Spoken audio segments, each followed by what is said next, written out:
నమస్తే రమగారు. నమస్తే రమగారు, మనము ఇతర దేశాల కథలు చెప్పుకుంటూ ఉంటాం కదా, అలాంటిది ఏదైనా ఒకటి చెప్తారా? చైనా జానపద గాథలు, అరేబియన్ కథలు. అరేబియన్ కథ చాలా చెప్పుకుంటాం.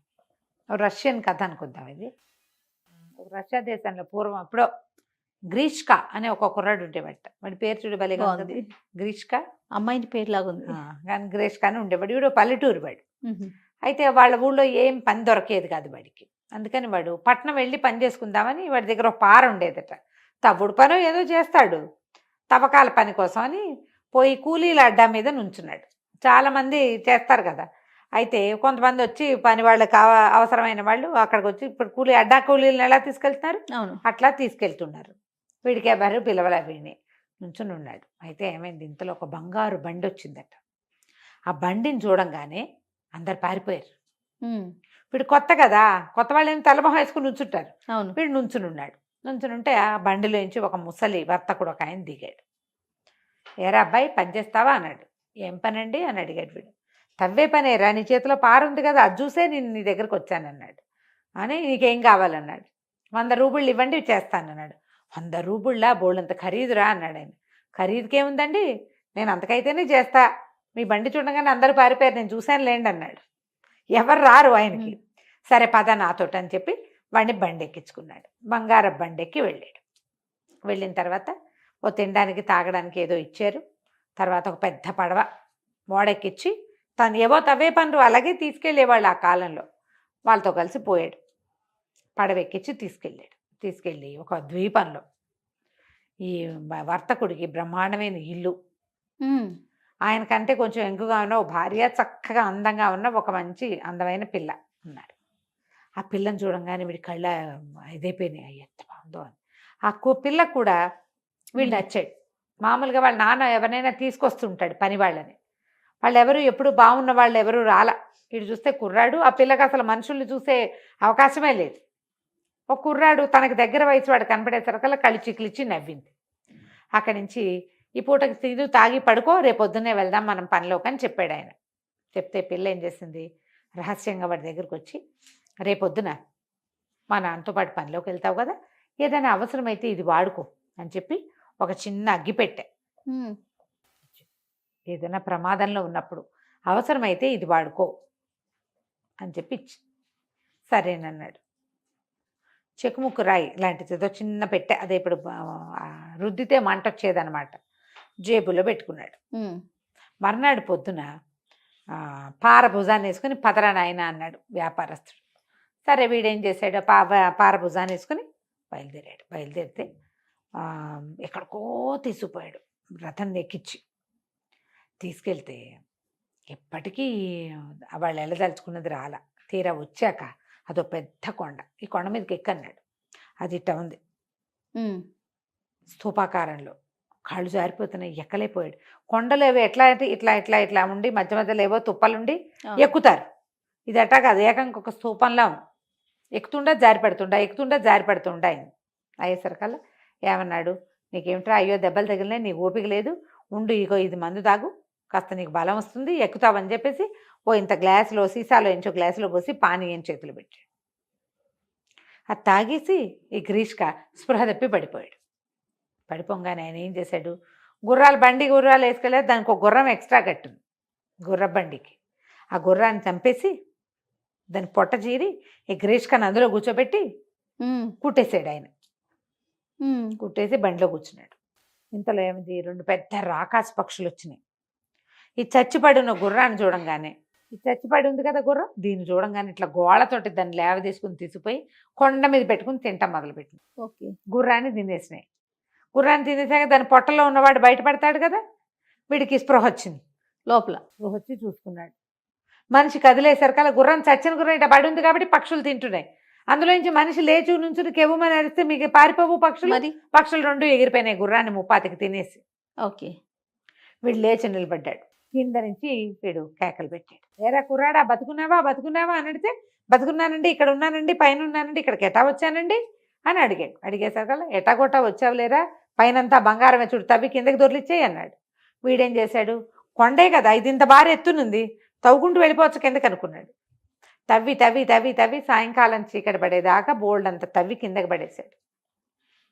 ముద్దలు ముద్దలుగా ఉంది బంగారం అంతా, ముక్కా చెక్క, శుద్ధ కాదు అది, కొండ రాయి, బంగారపు కొండ అనమాట. ఓకే. ముక్కలు ముక్కలుగా తవ్వడం, పారుంది వీడి భుజాన్ని, పారతో సహా పెట్టి కుట్టేశాడు వ్యాపారస్తుడు. మొత్తం బౌలంత బంగారాన్ని కిందకేసాక, ఇవాళకి చాలండి, ఇక నన్ను కిందకి తాడేయండి వస్తానన్నాడు. తాడేసేదేముంది, ఉండి అక్కడే, అక్కడ ఆల్రెడీ 99 మంది అయ్యారు, నువ్వు 100వ వాడివి అని వ్యాపారస్తుడు ఏం చేశాడు, ఈ కిందకి పడిన బంగారాన్ని అంతా ఎత్తి బండిలో పెట్టుకుని బండి వేసుకుని వెళ్ళిపోయాడు.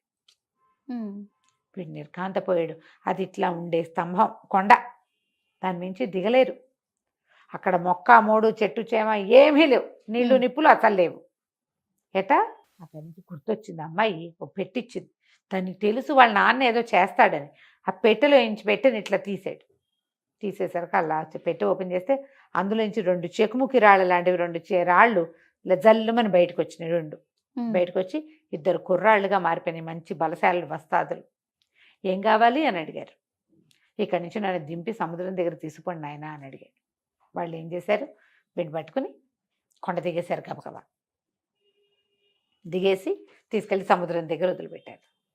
ఆ సముద్ర తీరంలో ఏవో పీతలు అవి ఇవి కనపడితే పట్టుకుంటూ కాసేపు తిరిగి అటు ఇటు సముద్రం నుంచి ఒక పడవ వస్తూ కనపడింది. ఆ పడవకి చేతులూపి కేకలు పెట్టాడు, నన్ను రక్షించండి రక్షించండి అని. ఎవడో కుర్రాడు కనపడుతున్నాడని వాళ్ళు కొంచెం లంగరు నీళ్ళలోకి వేసి వీడికి చిన్న డిప వేసి వీడు వచ్చేలాగా చేశారు. పడవెక్కి ఇంటికి వెళ్ళిపోయాడు.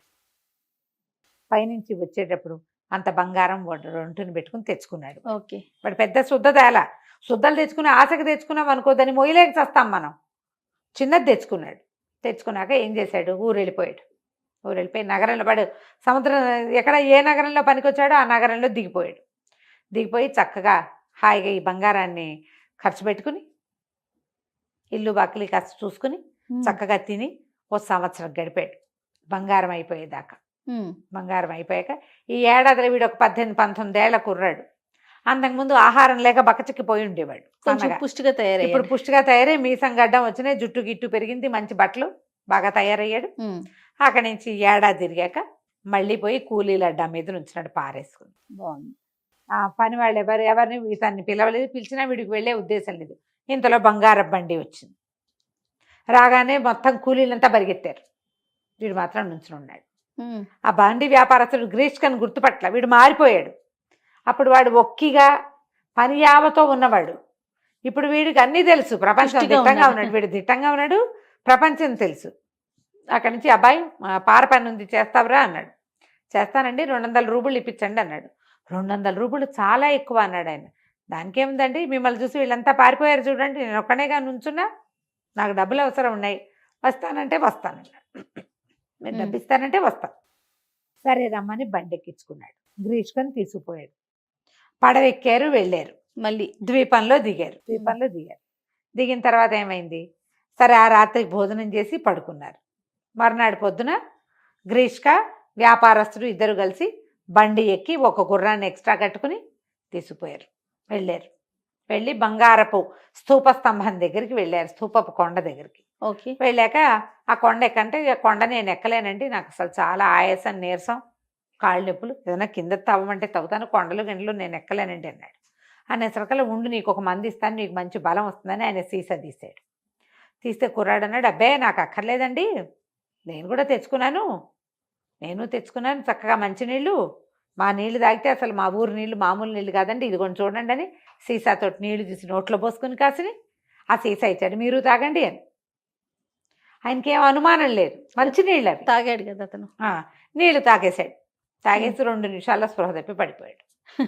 ఈ గ్రీష్క ఏం చేశాడు, ఈ ఎక్స్ట్రా తెచ్చాడుగా గుర్రం, ఆ గుర్రాన్ని చంపేసి ఆ గుర్రం పొట్టలో ఈ వ్యాపారస్తుని తోసేసి కుట్టేశాడు. ఓహో. పారలేదు, పలుగు లేదు, పారా పలుగు ఏం లేవు, కట్టేసి కుట్టేసేసాడు, దాన్ని లోపల పెట్టి కుట్టేశాడు. ఇంతలో 2 రాక్షస పక్షులు వచ్చినాయి, గుర్రాన్ని తీసుకుపోయినాయి. ఇది పోయి ఎక్కడ కూర్చుంది, ఆ స్తూపాకారంగా ఉన్న బంగారపు కొండ మీద పెట్టి కూర్చున్నాయి, తింటున్నాయి. ఈయనకు మెలకు వచ్చింది, కేకలు పెట్టాడు, కుర్రాడా ఎక్కడన్నావరా అంటే, నేను లక్షణంగా కిందే ఉన్నానండి, ఇంతకుముందు మీరు పంపించిన 99 మంది ఉన్నారు చూడండి, వాళ్ళకి తోడుగా మీరు అక్కడే ఉండండి, మీరు తవ్వి పంపించే బంగారం కూడా నాకు అక్కడే పడికి. ఆయన కేకలు పెట్టాడు, బంగారం తవ్విస్తానరా నీకు, నాకెందుకండి బంగారం, మీరు చాలా సంపాదించి పెట్టారు మీ ఇంట్లో, నేను అది వాడుకుంటానులేండి, అక్కడే ఉండండి అని చెప్పి ఆయన అక్కడే వదిలిపెట్టి వెళ్ళిపోయాడు. వెళ్ళి బండి వేసుకుని ఈ వీడి వ్యాపారస్తుడు ఇల్లు ఉంది కదా ఆ ఇంటికి వెళ్ళిపోయాడు. ఇంటికి వెళ్ళిపోయి కూతురికి చెప్పాడు, మీ నాన్న కొండ మీదే ఉంటానన్నాడు, నన్ను పెళ్లి చేసుకోమని చెప్పాడు. ఓహో. చక్కగా అమ్మాయిని పెళ్లి చేసుకుని ఆయన చక్కగా ఆ ద్వీపంలో బాగా సంపాదించి బంగారంతో గోడలు కొట్టిన కట్టి పెట్టినటువంటి ఆ మహల్లో హాయిగా భార్యతో సహా సుఖంగా ఉన్నాడు. మామూలుగా ప్రతి వాళ్ళకి ఎవరైనా ఏదైనా చేస్తే తగిన శాస్తి భగవంతుడు చేస్తాడు. 99 మందిని పొట్టన పెట్టుకున్నాడు వ్యాపారస్తుడు, వాడు తగిన బంగారంతో ఇల్లు కట్టాడు. ఈయన కూడా పోయి అక్కడే కూర్చున్నాడు. అదృష్టవంతుడు తెలివైన వాడు ఒకడు బతికేస్తాడు. ఎందుకేంటంటే ఆ పిల్లకి వీడు నచ్చటంతో ఆ అగ్గి పెట్టించింది. ఓహో. కథ కంచుకి మనం ఇంటికి. నమస్తే. నమస్తే.